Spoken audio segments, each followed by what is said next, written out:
এই সরকারের বিরুদ্ধে প্রচুর অভিযোগ আছে। একটা বিশাল দুর্নীতি আমি আমার জীবনে দেখিনি বাংলায়। মমতা বন্দ্যোপাধ্যায়ের সঙ্গে যোগাযোগের কোনো সুযোগ হয়েছে? উনি বেছে বেছে ওনার মেসেজিংটা দেয় ওয়ান ওয়েতেই আমার একটা সবচেয়ে বড় দুঃখ লেগেছে। এই এসআইআর এর মাধ্যমে একটা বিশেষ সম্প্রদায়কে টার্গেট করা হচ্ছে। হ্যাঁ, সেটা তো নিশ্চয়ই করা হচ্ছে। বাংলাদেশে যারা ঢুকেছে তারা এখানে বসে কি করবে? চাকরি কোথায়? সব চলে গেছে অন্য রাজ্য। রাজ্যে বিধানসভার ঘণ্টা বেজে গেছে। লড়াই, আক্রমণ, প্রতি আক্রমণ সব নিয়েই ধীরে ধীরে জমে উঠছে সময়টা। ঠিক এই সময় আমরা আমাদের সঙ্গে পেয়েছি এমন একজনকে যার পরিচয় বাঙালির সাধারণ মানুষ চেনেন না এমন কেউ নয়। তিনি প্রাক্তন আমলা, একই সঙ্গে প্রাক্তন সাংসদ। তার নাম জহর সরকার। জহরদা, নির্বাচন ঘোষণা হয়ে গেছে। এই যে সময়টা যেভাবে তাপ উত্তাপ চড়ছে, এটাকে কিভাবে দেখছেন? এ তো হওয়ারই ছিল। নির্বাচনের আগে একটু এসব বাড়ে, বাড়ে, কিন্তু আমরা তো প্রায় প্রতিটি নির্বাচনে চালিয়ে দিয়েছি। বাংলার যেটা লজ্জার ব্যাপার সেখানে হলো যে মাঝে সাঝে খুব গণ্ডগোল হয়, মারপিট হয়, যেটা অন্যান্য রাজ্যে এত হয় না। এটা একটা বাংলার রাজনৈতিক সংস্কৃতিতে দাঁড়িয়ে গেছে। এটা যে কোনো বাহিনী কিছু করতে পারবে বলে আমার মনে হয় না। হ্যাঁ, বাহিনী থাকলে কম হবে, কিন্তু কিছু ভায়োলেন্স হবেই হবে। এটা একটা ওই 5 বছরকার শোধ তুলে নেওয়ার ব্যাপার হয়েছে যে আছে, তো কিছুখানি হবে। তার জন্যে সাধারণ মানুষের কোনো চিন্তার ব্যাপার নেই।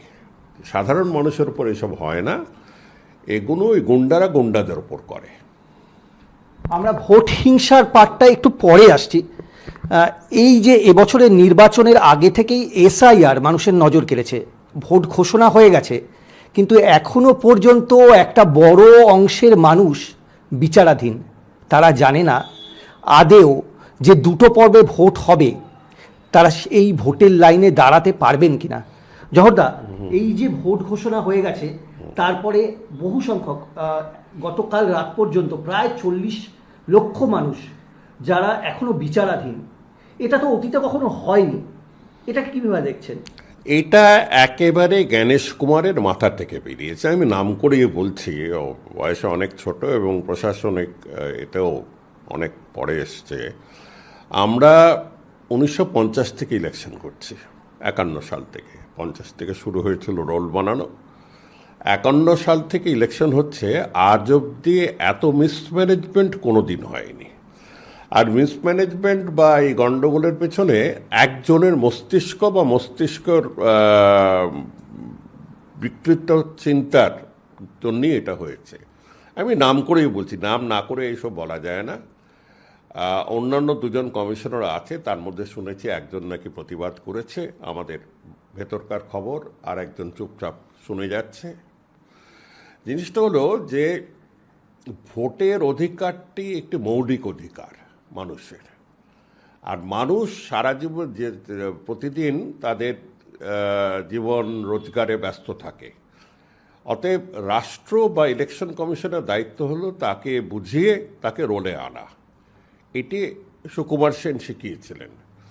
একবার নয়, 4 বার লোককে বাড়িতে পাঠিয়ে তিনি নাম বার করেছিলেন, পাড়ার লোকের নাম বার করে ভোটার লিস্ট তৈরি করেছিলেন। তাতেও সবাইকে উনি ঢোকাতে পারেননি। তারপর থেকে আমিও ইলেকট্রাল রেজিস্ট্রেশন অফিসারে কাজ করেছি, মুখ্য নির্বাচনী আধিকারিক হিসেবে দুটো ইলেকশন করেছি। আমাদের বুঝিয়ে দেওয়া হতো, আমাদের দায়িত্ব হলো যে সাধারণ নাগরিককে ভোটারে পরিণত করতে, তার নামটি ভোটে রাখতে। আচ্ছা, কিছু এর মধ্যে ভুয়ো ভোট থাকে। এই ভুয়ো ভোটের ব্যাপারটা কিন্তু একটু স্পষ্ট হয়ে নিতে হবে। ভুয়ো ভোটের ব্যাপার নিয়ে এটা যে পুরোপুরি সবসময় রাজনৈতিক দলরা ষড়যন্ত্র করে বাজে নাম ঢোকাচ্ছে, এটা বোধহয় পুরোপুরি ঠিক নয়।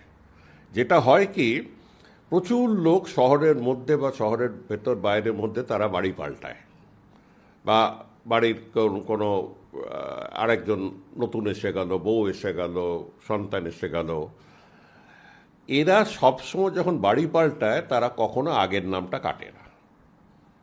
আমার অন্তত কেউ জানা নেই যে গিয়ে নিউ টাউনে যাওয়ার আগে ভবানীপুরে বাড়িতে গিয়ে পাড়ায় গিয়ে দাঁড়িয়ে নামটা কেটে দিয়েছে বা কম্পিউটারে বসে। এখন সাধারণ মানুষের ভুলের জন্যেই প্রচুর নাম থেকে যায়, যেগুলো গৃহ বদল হয়েছে বা কেউ মারা গেছে বা কেউ চলে গেছে পার্মানেন্টলি। ওপরে আমার সাথে রাঘবন থাকতো, রাঘবন কেরালায় ফিরে গেছে। এই যে নামগুলো এগুলো পড়ে থাকে, এটাতে একটা এক্সট্রা নাম এসে যায়, যেটা রাজনৈতিক দলেরা সবসময় চেষ্টা করে ভোট দিয়ে ওটা ব্যবহার করতে। আজকের নয়, এটা পুরনো, এখানকার একা নয়, ও সব রাজ্যতেই চেষ্টা করে।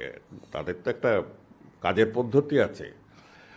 নির্বাচনী আধিকারিকদের কাজটা হলো এগুলোকে খুঁজে বার করে নামগুলো কেটে দেওয়া। তার জন্যে এমনি রিভিশনও করা যায়, নর্মাল রিভিশন করা যায়, পার্শিয়াল রিভিশন করা যায়, কন্টিনিউয়াস রিভিশন করা যায়, ইন্টেন্সিভ রিভিশন করা যায়। এই স্পেশাল ইন্টেন্সিভ রিভিশনটা তো আমি আমার জন্মে কোনো দিন শুনিনি। স্পেশালটি কার মাথার থেকে বেরোলো, কেন কেন করতে গেল, জিনিসটা এখনও স্পষ্ট নয়। কেউ কেউ বলে যে তিনি এর মধ্যে ওই নাগরিকত্বটা ঢুকিয়ে গণ্ডগোলটা করেছেন।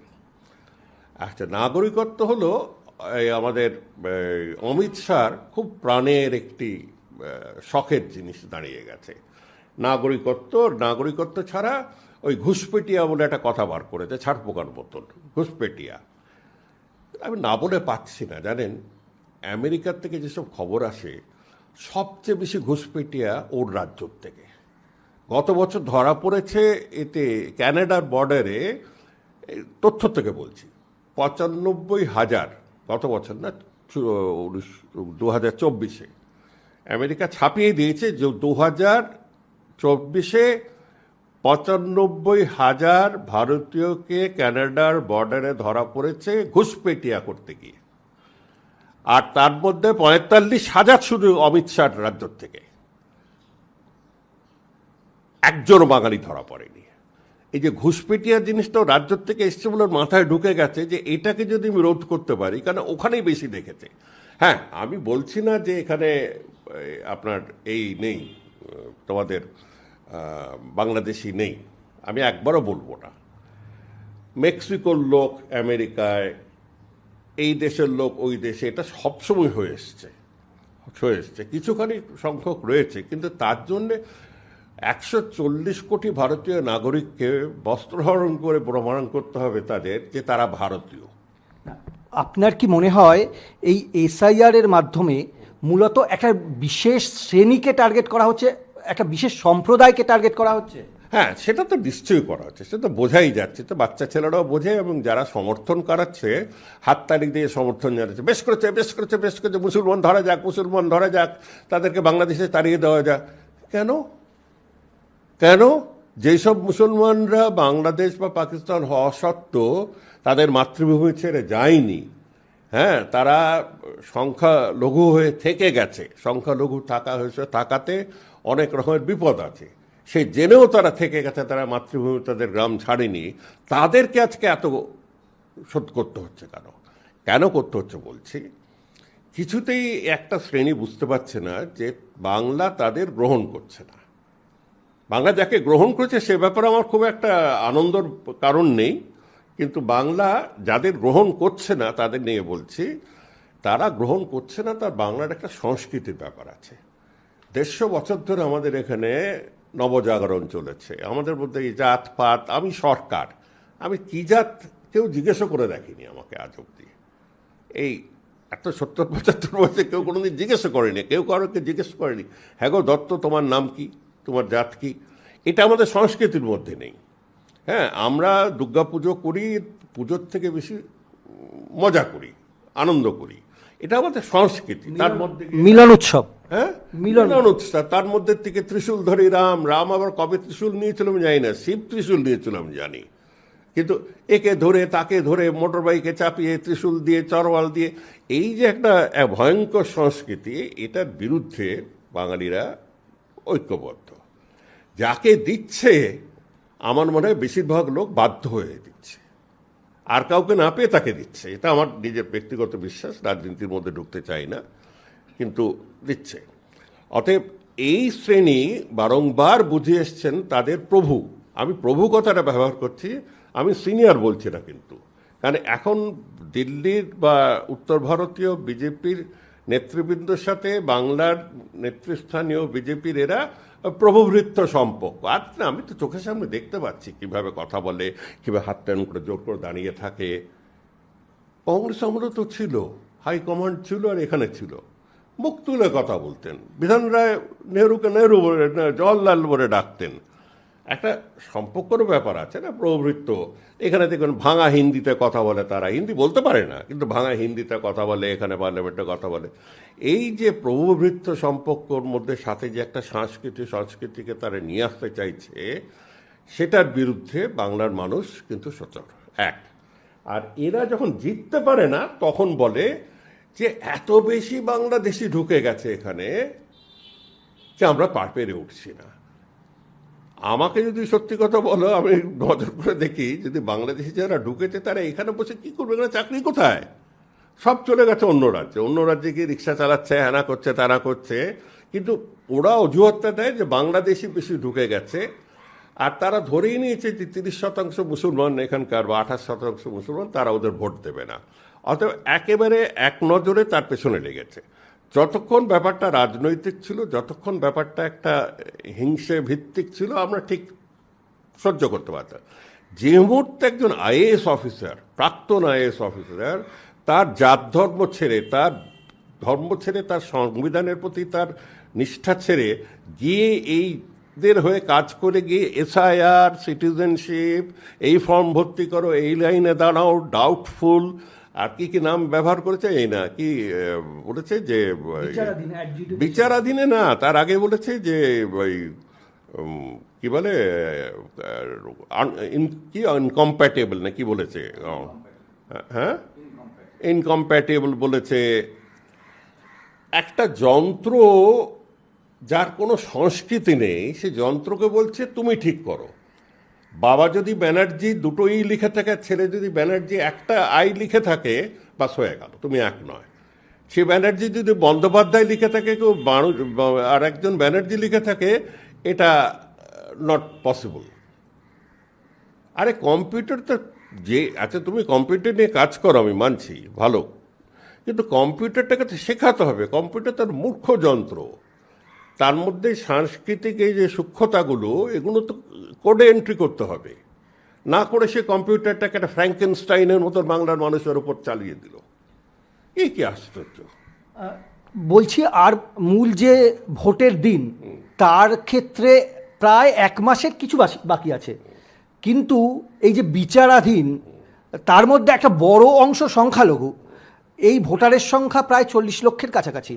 এবার সব মিলে কি প্রকৃত আমরা যে বলি জনাদেশ, সেটা কি করা সম্ভব? এ তো জেনে শুনেই হয়েছে না, এটা তো জেনে শুনেই করেছে যে এমনভাবে হবে জিনিসটা, যেখানে একটা সংখ্যককে তারা বাদ রেখে দেবে। আমি কেন জেনে শুনে বলছি, এই কলকাতাতে ছাপানো হয়েছে লাখে লাখে ফর্ম 7, আপত্তির ফর্ম, লক্ষ লক্ষ ছাপিয়েছে এখানকার ব্যবসায়ী শ্রেণী, উত্তর ভারতীয় ব্যবসায়ী যাদের প্রচুর পয়সা আছে, যারা এইসব দলকে সমর্থন করে, এখানকার উচ্চবর্ণীয় যাদের মুসলমানদের প্রতি ভীষণ রাগ আছে, এরা লক্ষ লক্ষ ছাপিয়ে মালদাতে, মুর্শিদাবাদে ফেলেছে। আমি দুটো জেলার কথা নাম করেই বলছি, অন্যান্য জায়গায় ফেলেছে। মালদাতে, মুর্শিদাবাদে ফেলেছে 11 লক্ষ অবজেকশন, আর এখানে ফেলেছে বোধহয় 7 লক্ষ না 8 লক্ষ মালদাতে। আচ্ছা, এই যে মুহূর্তে অবজেকশন ফেললো, এটা বিচার করতে হবে, বিচারাধীন হয়ে গেল। বিচারাধীনের মধ্যে যদি অর্ধেক বিচার না করা যায়, তো অন্তত অর্ধেককে তো বার রাখা যায়, গেল বার করে রাখা গেল। এটা একেবারে পরিকল্পনার স্বরূপ করেছে। যেটা করা উচিত ছিল, বিএলওদের ইলেকশন কমিশন নির্দেশ দেওয়া উচিত ছিল, আমি দিয়েছি, যে 5-এর বেশি নাম যদি, বা 3-এর বেশি, আমার সময় তো বলেছিলাম 3-এর বেশি যদি কেউ অবজেকশন নিয়ে আসে, তাকে জিজ্ঞেস করুন, মশাই আপনার কি ইন্টারেস্ট আছে এর মধ্যে বলুন তো। রেস্ট্রিকশনটা কে দেয়নি? ইলেকশন কমিশন দেয়নি। অতএব একটা বিএলওর কাছে এক থোক খবরের কাগজের মতন এক বান্ডিল অবজেকশন ফেলে বলতে সই করুন, পেয়ে গেছেন, সই করুন। আর এত যে স্তরের লোকেদের বিএলও করেছে তাদের সাথে নির্বাচনের কোনো সংস্কৃতির কোনো সম্পর্ক নেই, তাদের জোর করে করা হয়েছে, তারাও ঠিক করে বুঝে উঠতে পারেনি। কিন্তু যারা খেলেছে তারা খেলে গেছে। এবার রাজ্যের সরকারের প্রসঙ্গে আসি। এই যে ভোট হচ্ছে, যে সরকার গত 5 বছর ধরে ক্ষমতায় ছিল তাদের বিরুদ্ধে প্রচুর অভিযোগ, শিক্ষাক্ষেত্রে দুর্নীতির অভিযোগ, একই সঙ্গে বিভিন্ন ক্ষেত্রে স্বজন পোষণ থেকে শুরু করে চাকরি না হওয়া, ডিএ না দেওয়া, হাজার হাজার অভিযোগ। এরপরে এই সরকারকে পরিবর্তনের দাবি তুলছে বিরোধীরা, বিশেষ করে বিজেপি বলছে এইবার চাই পরিবর্তন এবং বিজেপি সরকার চাই। এটাকে কিভাবে বলবেন? না, পরিবর্তন চাই বলার স্বাধীনতা সকলের আছে এবং এই সরকারের বিরুদ্ধে প্রচুর অভিযোগ আছে। খুব কম রাজ্য সরকার আছে যার বিরুদ্ধে এরকম দুর্নীতির অভিযোগ এত ব্যাপকভাবে আছে। দুর্নীতি সব সরকারই করে, আমরা তো সব সরকারের সাথেই কাজ করেছি, কম বেশি ওরা করে। কিন্তু একেবারে যে প্রায় বেশিরভাগই লোক শুধু কিছু মুনাফা নিতে এসছে পার্টিতে, এসেই গ্রাম পঞ্চায়েতে যদি গ্রাম সভার মেম্বার হতে পারে দোতলা বাড়ি বানিয়ে নিল, কাউন্সিলর হতে পারলে বাড়ির পারমিশন দিতে গিয়ে কোথাও গিয়ে তোলাবাজি করলে, আমি বারান্দা বানাতে গেলে আমার কাছে বলবে 2 লক্ষ টাকা দিন, আমি বাড়ি বিক্রি করলে এসে বলবে 10 লক্ষ টাকা দিন, নতুন বাড়ি বানাতে গেলে একজনের নাম তো হয়েই গিয়েছিল কাউন্সিলরের নাম স্কোয়ার ফিট, এত স্কোয়ার ফিটে টাকা দিতে হবে। এই যে একটা বিশাল দুর্নীতি আমি আমার জীবনে দেখিনি বাংলায়। বলতো বাঙালিরা পয়সা নেয়ও না, তারা কাজও করে না। এটা একটা অপবাদ ছিল যে অন্য জায়গায় পয়সা দিলে কাজ হয়ে যায়। একটা পুরোপুরি সত্যি না হলেও পয়সা খাওয়ার বা পয়সা ছিনিয়ে নেওয়ার এর প্রবণতাটা এই রাজ্যে কোনোদিন দেখা যায়নি। গুন্ডার পাড়ায় গেলে তারা ছিনতাই করতো, ওসব বাদে। কিন্তু সাধারণভাবে একটা সাধারণ মানুষের, সাধারণ লোক তার বাড়ির একটা কিছু সারাতে যাচ্ছে, তার কাছ থেকে নেবে, তার কাছে পাড়ার ছেলে বলবে এখান থেকে আমার সিমেন্ট দিতে হবে। এই যে সিন্ডিকেট, এই যে কাটমানি, এগুলো আমার জীবনে শুনিনি। আমি কি বিশ্বাস করব যে এই দলের যারা নেতৃত্বে আছে তারা জানেন না? তারা তো জানেন, তারা আদারওয়াইজ পুষবে কি করে এদেরকে? অতএব মানুষের এই সরকারের বিরুদ্ধে পরিবর্তন চাওয়াটা ন্যায্য দাবি। কিন্তু প্রশ্নটা হলো, আমরা বলছি যে আমরা ওই ফাঁদে পড়ে আছি যে কাকে দেব। যদি এই সরকারকে বিরুদ্ধে গিয়ে যদি দিতে হয় তবে ওই গুণকে নিয়ে আসতে হবে, ওটা আরো ভয়ঙ্কর। অতএব লোকে মুখে রুমাল চেপে এই সরকারের হয়ে ভোট দিয়ে আসছে। যে মুহূর্তে ভোটটা শেষ হয়ে গেল সে মুহূর্তে বাকি বক্তব্য, বাকি মিছিল সব বন্ধ হয়ে গেল। কেরে সন্টে কেরে মন্টে তোল, তোরা যা পারিস তোল, এই রাজ। এখানে কোনো নতুন বড় শিল্প সংস্থা হয়নি। শেষ বড় শিল্প সংস্থার সাথে আমার যুক্ত থাকার সৌভাগ্য ছিল হলদিয়া পেট্রোকেমিক্যালস। তারপরে তার ডাউনস্ট্রিম ইন্ডাস্ট্রি হিসেবে আপনার ঘরে ঘরে প্লাস্টিক চেয়ার, প্লাস্টিক জিনিস দেখছেন। তার আগে দুর্গাপুর স্টিল প্লান্ট, এরকম বড় বড় কয়েকটা পরে আর একটাও হয়নি। সেই যে সিঙ্গুরে তাড়ালো, তার যে কত বড় প্রভাব। ওই যে কোন এক ব্যবসায়ীর কাছ থেকে নাকি 6 কোটি টাকা চাইলো, সে প্রেসে গিয়ে বলেছে আমার কাছে 6 কোটি টাকা চেয়েছে, আমি আমার কোম্পানির ব্যালেন্স শিটে দেখিয়ে দিচ্ছি যে 6 কোটি টাকা আমি ডোনেশন দিয়েছি। এই যে একটা আবহাওয়া তৈরি করে রেখেছে যে গাছ ওঠার আগে ফল কাটবো, হ্যাঁ, আর সেইভাবে শিল্প এখানে আসতে চাইছে না। তাদের হাতে পায়ে ধরে নিয়ে আসতে হবে। তা না করে এখানকার যারা মেধাবী ছাত্র তারা সব বাইরে চলে যাচ্ছে। এক একটা আপনি হাউজিংয়ে যান, সল্ট লেক একটা বৃদ্ধাশ্রম, যোধপুর পার্ক একটা বৃদ্ধাশ্রম, যেখানে যাবেন বৃদ্ধাশ্রমে পরিণত হয়েছে, কোনো যুবক নেই। এটা হলো একটা শিক্ষিত লেভেলের। আর যারা একটু কম পড়াশোনা করেছে তাদের কি করে করতে হচ্ছে? তাদের ওই কাজের পরে খেটে সুইগি চালাচ্ছে, নাইট গার্ডের ডিউটি করছে, একটা নিম্ন স্তরের ডিউটি করে তারা রোজগার করছে, তার সাথে কিছু ভর্তুকি পাচ্ছে। এ করে কি কোনো রাজ্য এগোতে পারে? সারা ভারতবর্ষে ডেটা সেন্টার হয়ে যাচ্ছে, বড় বড় ডেটা সেন্টার হচ্ছে, সারা ভারতবর্ষে বড় বড় জায়গায় তারা শিল্প আনছে। এখানে আসতেই চায় না, শুধু ওই একবার করে এটা কি বিজনেস সামিট করে বড় বড় ছবি দিয়ে কিছু কিছু তথ্য বাজারে ছেড়ে, আজকে আমি বলছি 5টা না 7টা তারা করেছে, কোনটা দাঁড়িয়েছে আমাকে দেখান তো মশাই, কোন বড় শিল্প সে দাঁড়িয়েছে যার পরে লক্ষ লক্ষ লোকের রেজ করেছে? সেই যে বিপ্র নিয়ে বড় বড় কথা, বিপ্র তো বুদ্ধদেব ভট্টাচার্য জেনেছিল, আমরা তখন ছিলাম। এইভাবে চলে না। অতএব মানুষের এই সরকারের বিরুদ্ধে ক্ষোভ থাকাটা স্বাভাবিক। এবং আমিও অনেককে বলেছি যে অটল বিহারী বাজপেয়ীর মতন যদি উদার বিজেপি থাকতো, দক্ষিণপন্থী বা বামপন্থী দুজনেই যে তার কোনো স্পেশাল গুণ বা দোষ আছে বলে আমি মনে করি না। রাজনীতিতে তাদের মতামত আছে, কিন্তু যেটা হতে হয় সেটা হলো একটা গণতান্ত্রিক চেতনা, একটা ঔদার্য, মানুষের প্রতি সহানুভূতি। এগুলো যদি থাকতো বাজপেয়ীর মতন বিজেপির, আপনাকে আমি বলে দিচ্ছি বাংলার অনেক লোকে ভোট দিত। তার উপায় হলো ওই 2.5 বছর টিকতে গেলে যে বলটা এদের দিকে না দিয়ে একেবারে উপরে ছাড়তে হয়। আমরা তো খুব অশিক্ষিত নই, অতএব ওই করে আপনার যদি সংঘাত করে যদি টিকে থাকতে হয় আপনার একটা সিস্টেমে, তখন লড়াইয়ের স্পিরিটটা এসে যায়। তারপরে 2.5 বছর পরে, কারণ উনি আমাকে ওই পদ থেকে সরাতে পারতেন না, আইনে সরাবার কোনো প্রভিশন ছিল না, কিন্তু যখন দেখলাম যে যেভাবে উনি আমাকে ঘিরে ধরেছেন, যেভাবে উনি আমার সাথে ব্যবহার করছেন, যেভাবে উনি আকুল হয়ে চেষ্টা করছেন এটা পুরোপুরি আরএসএস বিজেপির দখলে নিয়ে আসতে, হ্যাঁ নে বাবা তোরা যা নে বলে আমি ছেড়ে দিয়ে চলে এলাম। আমরা প্রায় শেষের দিকে চলে এসেছি। আমরা ইদানিং রাজ্য রাজনীতিতে দেখছি মন্দির মসজিদের প্রচুর স্লোগান। শাসক দল, বিরোধী দল সকলেই মন্দির করছেন, কেউ মসজিদ করছেন।